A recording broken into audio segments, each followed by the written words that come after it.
Hello everyone and welcome to Kilowatt. My name is Bodhi and I am your host, and once again I find myself recording when everybody is sleeping, so I'm trying to be quiet.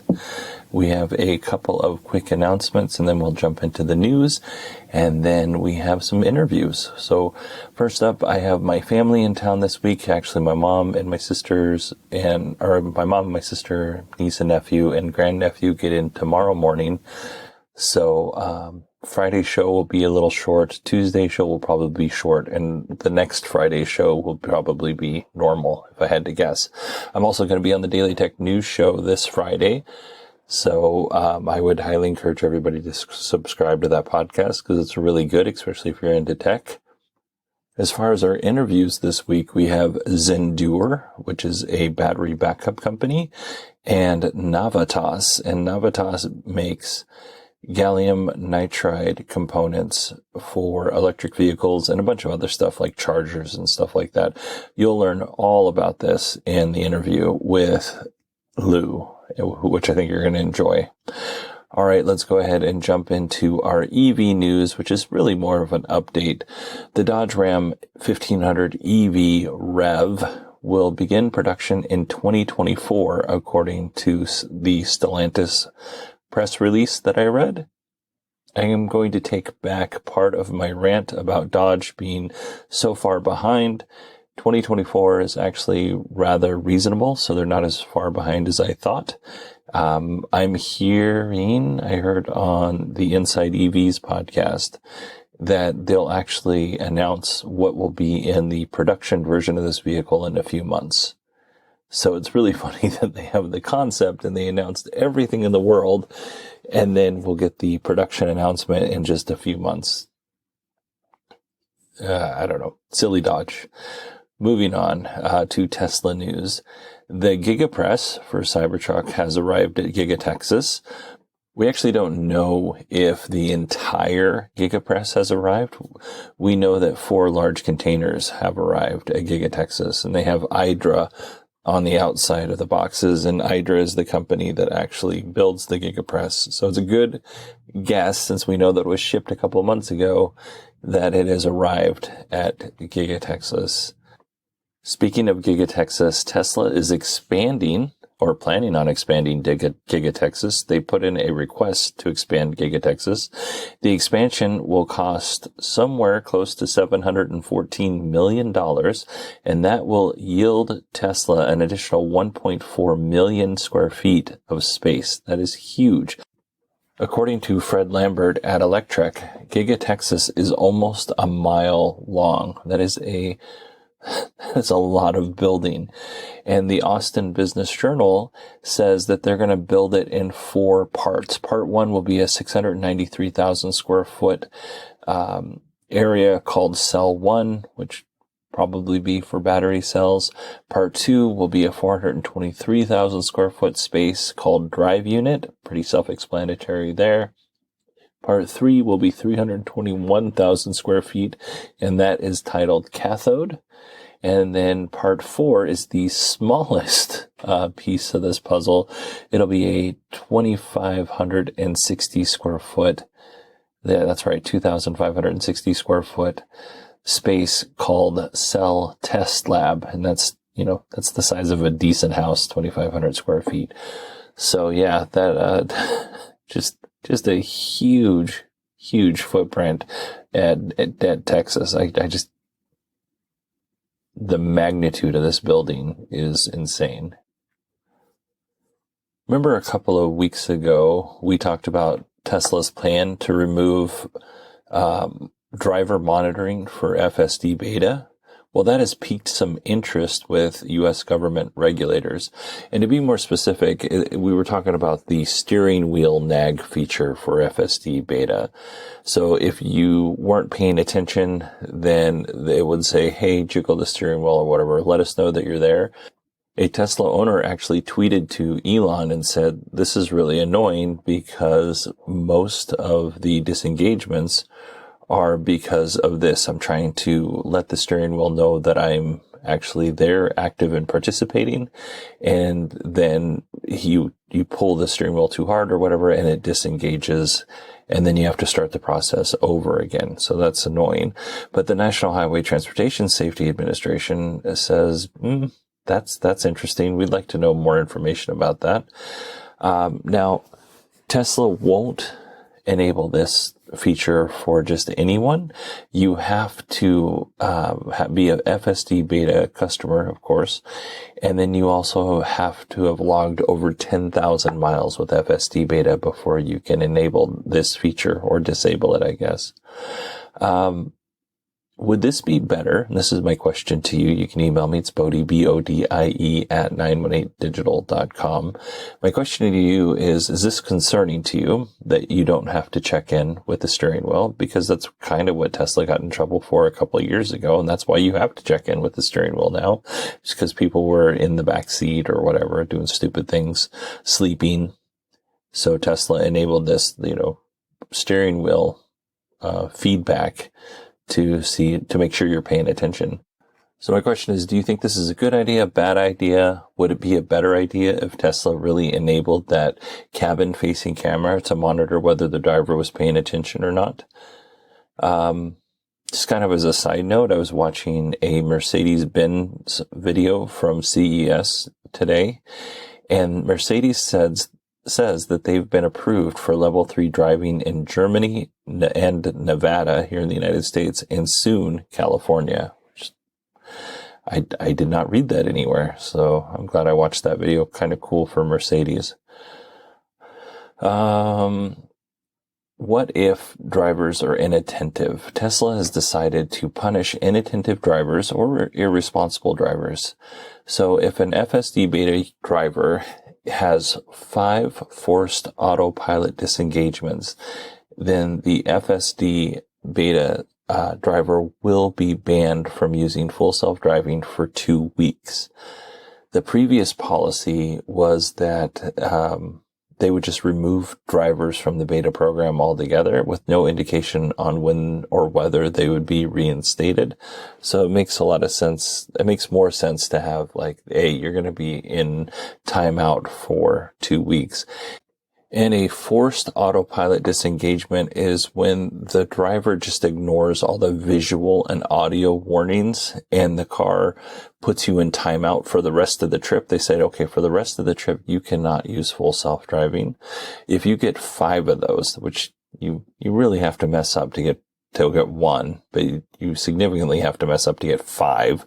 And if you do manage to mess up and get 5, then you're grounded, basically, for 2 weeks. Which was pretty common for me when I was younger. All right, and that brings us to our final story of the episode. Some Tesla customers in China were protesting outside of delivery hubs and Tesla stores. The reason for the protests is that Tesla has reduced prices of the Model 3 and Model Y twice since September. And current Tesla owners are unhappy about that because they could have waited, a couple of months and saved between 13 and 17% on the price of their vehicle. So around 200 protesters went to the delivery hubs and the stores, and they made their voices heard.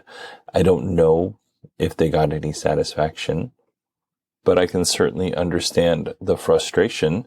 This is the downside of fixed pricing. If you say, well, this is what it costs, but you raise and lower the prices sporadically, or what seems like it's sporadic from the outside, then people are going to feel like they were gypped, versus if you said, hey, this is going to be the price for this quarter, and the next quarter it's going to be a different price, and it could go up, it could go down. We're not going to tell you. We're just telling you that for this time period, this is the price you're going to pay. And by the way, Tesla also cut prices in South Korea, Australia, and Japan. And in Singapore, if you trade in your ICE vehicle, Tesla will actually give you a $5,000 credit and another $5,000 credit to cover the cost of the certificate to operate a vehicle in Singapore. So you get a $10,000 credit total if you trade in your vehicle.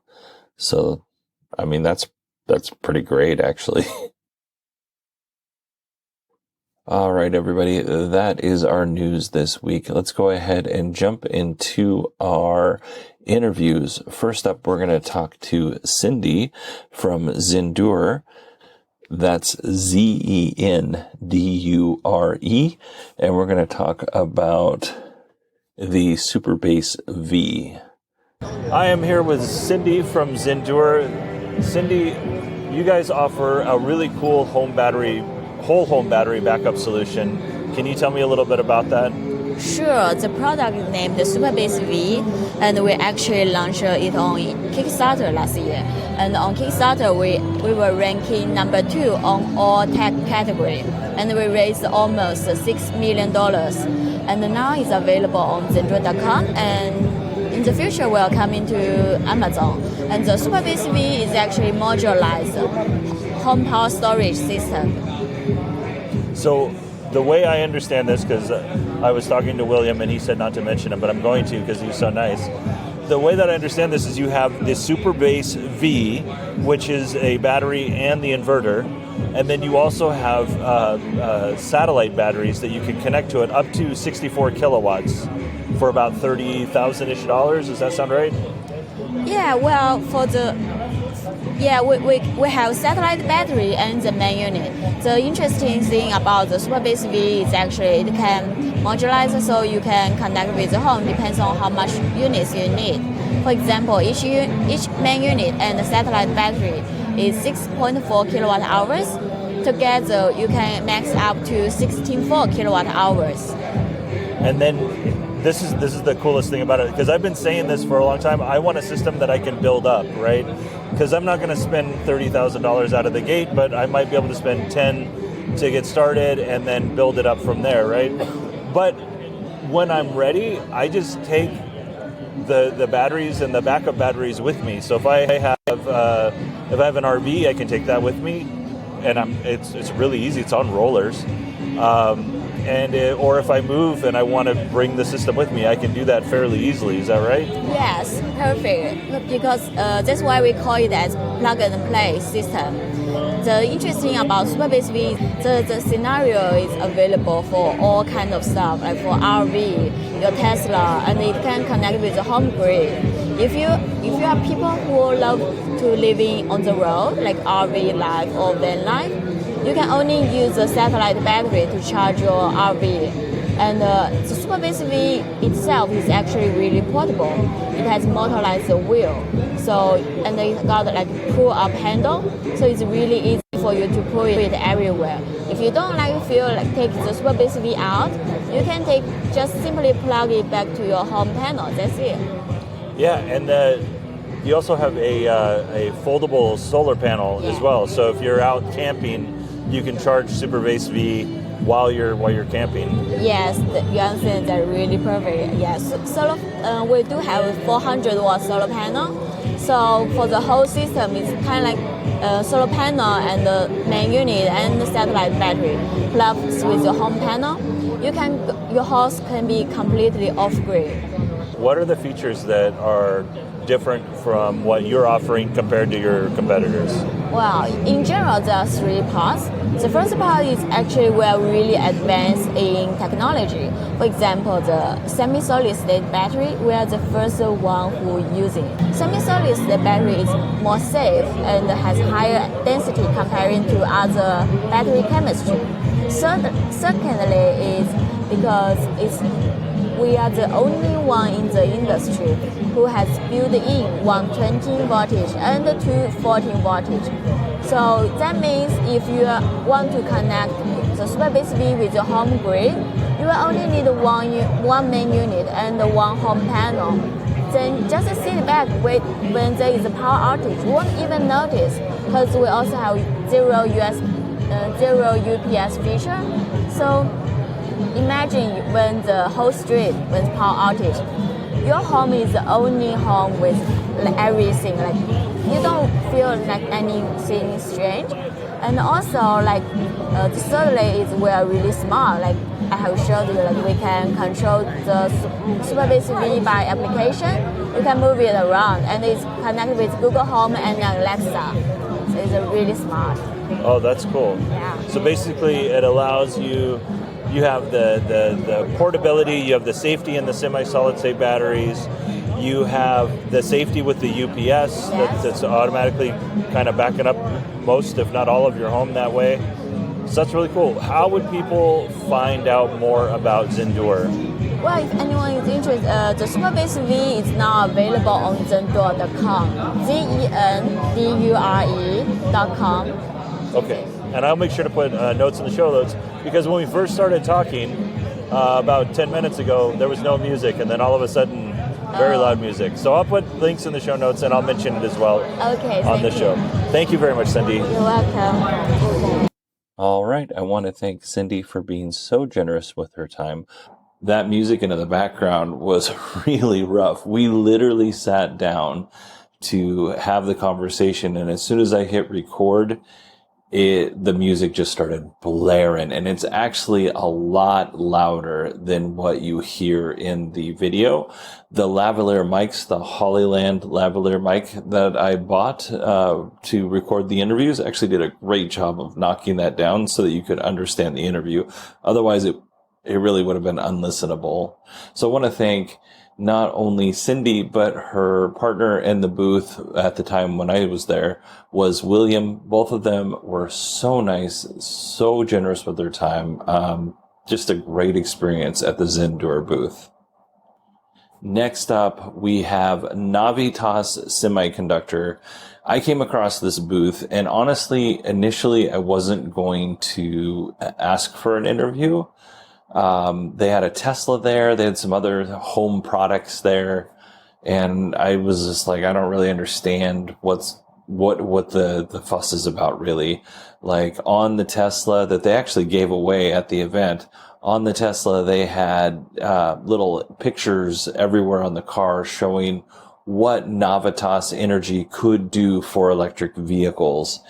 And I got to talking to one of the representatives, and I asked, "Hey, can we do a quick interview?" And she was like, "Yeah, let me get Lou." Lou came over. He couldn't be nicer. He was just full of knowledge, and he was very patient with me because, like I said, there was oftentimes things I just didn't quite understand.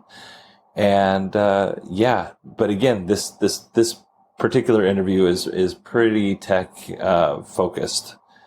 All right, enough of me yammering. Let's go ahead and get to the interview. All right, I'm here with Lou. Lou is with Navitas, and we are standing in front of a Tesla Model 3 that Navitas is giving away at the end of CES. Lou, walk me through what Navitas does as we walk around this Tesla. Right. So firstly, thank you. Nice to speak with you. We're at CES, and we are giving away this Tesla. So Navitas is a next-generation semiconductor company. We don't do silicon. The next generation is called gallium nitride and silicon carbide as a compound semiconductor. And these characteristics of these compound semiconductors are very highly efficient devices. And they're used today in electric vehicles because they can provide more range for the battery. Yeah, and gallium nitride, that's a GaN charger, right? But he's gone to Amazon to buy a charger. You're going to spend a little bit more money, but you're going to get a much better charger for your phone or your laptop or whatever. Yeah, so we're number one in GaN chargers. We just sold 70 million pieces, and we're in all of the GaN chargers out there. So it's been proven, and now what's happening, it's getting now adopted into electric vehicles and battery energy systems. How does that get implemented into an EV? How does it go from phone charger to EV? Well, an EV is basically a big battery, similar to a cell phone, and you're charging it as fast and as efficient as you can, right? That's the goal. So you can imagine even like a Tesla is like a big laptop on wheels, right? So what we're doing, I'm showing you here, is all the electric vehicle with the different components on the side of a car here. So if we can start the charging. So when you charge it, you plug your charger into the socket. What happens? You either get like 110 volts or 230 volts. Or if you go to these big superchargers, you get like a higher voltage, right? More power. That charges, but you got to convert that voltage, which comes across here, and you got to convert it to that battery voltage. And typically a battery in an electric vehicle is 400 volts or 800 volts. So you have to convert that power ready for the battery to absorb it. to store it. So once it's stored, it's like a big battery. And when you accelerate and you get in the car and you put your foot down, you need to turn the electric motors. And we call these traction inverters. That's the industry name for these.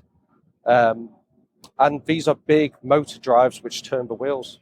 So various cars, you could have like a big traction inverter, a big motor, like a Tesla's got these big ones, or you can get like the Nissan Leaf, which has a smaller motor, right? Because it's electric as well, you need electric modules. So in normal engines, you'd have like a belt running the AC, or a belt running, or when the engine gets hot, then it will blow hot air in. Electric vehicles and motors don't really get hot, so you need to get an electric heater. So it's great because it warms up a lot faster, right? So you need an electric heater, and they're like 6 kilowatts of power just to power those.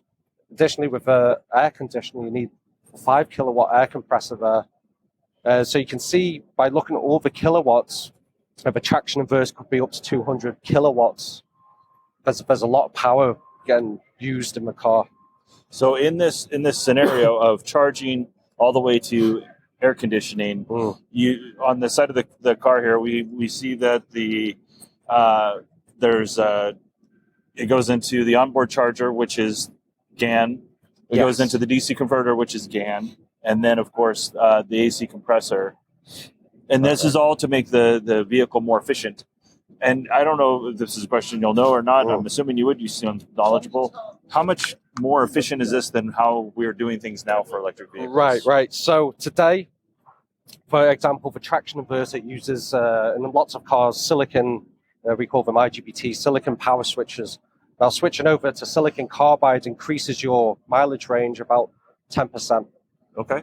So, but that's a big deal for the electric vehicle guys, right? When you've got a 200-mile car, you can put an extra, 20 miles on top of it. It's a big deal. Another big deal is that instead of putting the 20 miles on it, you could still call it 200, but shrink the battery a little bit. And batteries are expensive, the most expensive component in the EV. So you can save about $500 just on the battery in a Tesla, which is a huge deal for you. Could save money and you save weight, which could potentially even out your range loss. That's a good taking point, the battery away. So what Navitas does, we offer these next generation semiconductors, silicon carbide and gallium nitride, which are used more efficiently, which means the battery life can be, extended through that range. Do you currently have any EV manufacturers that you're working with that you're prepared to talk about? I can't say some of the names, but we're in production for sure. A couple of the Chinese guys, I can say because it was publicly announced, so BYD and Geely we work with. Now in the China market, EVs are huge. I think it's almost like 30% adoption rate of EVs now. It's very big, so it's really taken off. It's a huge market. Yeah, I'm a big fan of BYD and what Geely's doing. That's awesome. Okay, yes. Let's switch, because you also have whole home battery options. Right. You don't actually produce the whole home battery. You produce some of the components that would go into a whole home battery. How is that different than the standard battery that we would see on the wall today? Right. So, and we can walk around, but yeah, let's do that. Today everything uses silicon, right? And the next generation, we call them wide bandgap devices.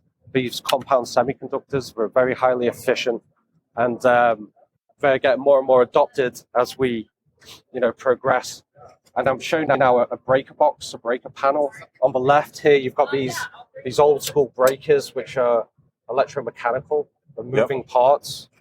A big market growing is these solid state circuit breakers. And they use silicon carbide. You can see these here. They're the devices. Now, what you have today for the breakers is like 20 amps there or 50 amps. In the future, you can program them. So you've got your app and you can say, right, we'll make this breaker 30 amps. And then it will talk to you and it will show you everything, like how much usage is being used. It optimizes the power. Right. So for those who don't know, like your breaker box is effectively rated for a certain amount of energy. And then every breaker that you have off of that depletes from that energy. What you're saying is you can basically reassign your breakers as you need them with the solid state circuit system, which is circuit breaker, which is obviously more efficient. Yeah, it's more flexible. This technology of these breaker panels have been here for years, right? No, nothing's really changed. It's a very disruptive technology to make the breaker box intelligent and efficient. That's cool. It's a new market. It's taken off. Also, on the wall here, we've got solar panels on the roof, and they're just a couple examples of how this works. Typically, you would have maybe several solar panels connected together. You string them, and then it goes into a string inverter. This is a solar inverter. Right. And what will happen is the energy, the voltage will come from the solar panel, and you'd convert this. You would invert the signal from DC to AC, and then you could either feed your washing machine or the loads, or you'd charge your battery system. This is the battery energy storage system, a BESS, which is basically just a huge bank of batteries, some electronics to convert it into that battery voltage, and this is where Navitas offers silicon carbide. Oh, me. Yeah. Sorry. Oh, we're doing a live feed. Yeah. That's okay. Sorry. Right. We're not fancy. So there's another point as well. So that is a string inverter, which a lot of houses have this on the side. You see this? Right. And there's strict regulations on these. The reliability is expected to last 20 years plus without maintenance. So you have to really give high quality products to this. Yeah, I can tell you, I have 2 inverters on my house. Oh, and yeah, and they both have had maintenance several times. Oh, really? Yeah. Yeah. It hasn't happened in the last 3 years, so fingers crossed they finally got it fixed. Yeah. Typically the capacitors will dry out. These the orange circles you see on the picture. That's the first thing. What will go? They'll just dry out. Depends on the ambient and if you've got sunlight facing on it. But these companies have tried to design it to be its longest lifetime. Yeah. I got no hate. I'm very happy with what they did. So I just found it funny. The 20 years. Okay, so we got that. Then we got a microinverter, which is this one by Enphase. Right on. And a microinverter, instead of having all the panels connected into one box, each panel has a microinverter. Yeah, underneath it, right? Exactly, yeah. Yeah, and it's about 300 watts or so, So yeah, that's microinverters, and that's more of it's more for lower power residential. But yeah, I think what we're seeing now is a lot of outages in the weather conditions, climate controls, all getting a bit crazy. And a lot of people are looking at these, we call microgrids. It's like living off the grid. Mm-hmm. So if the power goes out, you've got your battery management systems. Also from a cost point of view, in the evenings, it's more expensive to use electricity. So like a solar panel is most efficient at midday when there's most sun out, right? Makes sense. But you're usually at work and you're not using the energy. So that's why people are having these battery systems now, is to store the energy through the day off of solar panels, and at nighttime you switch over to that. Yeah, that's huge for me. I don't have a battery system as of yet, just because we moved into our house and we brought solar with us from our old house, and it didn't make sense we didn't qualify for anything. And so it didn't make sense financially. It was like $23,000 to get battery packs. Yeah, it's expensive, right? But there's a solution out there, which is a big trend happening now. It's this thing behind us, right? It's the car.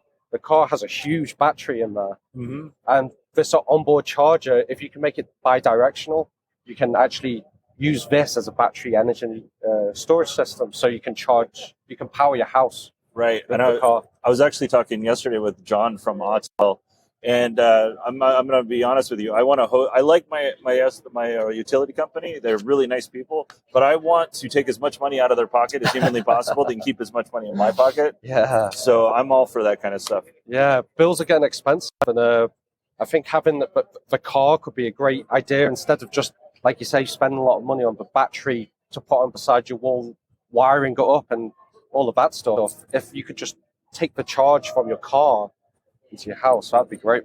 Agreed.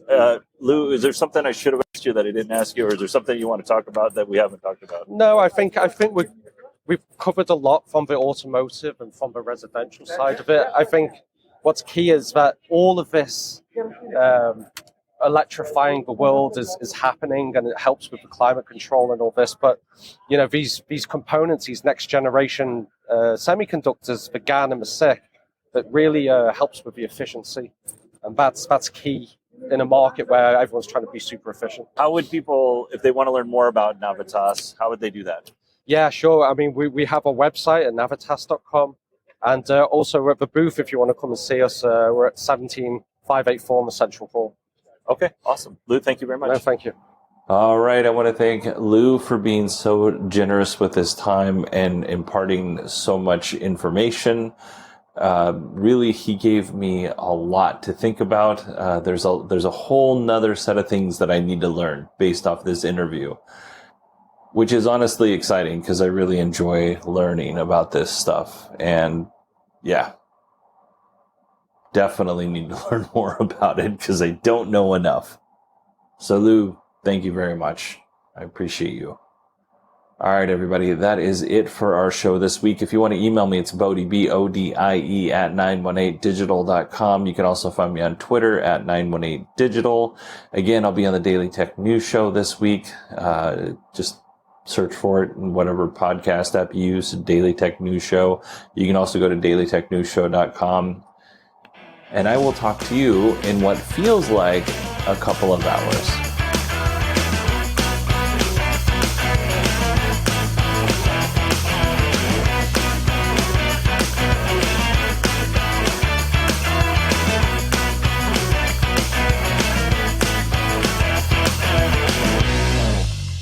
I can point to things. That sounds good. We're going to run over by a mascot. You can't see it, right? You've got like a view hole like this. No, I feel really bad.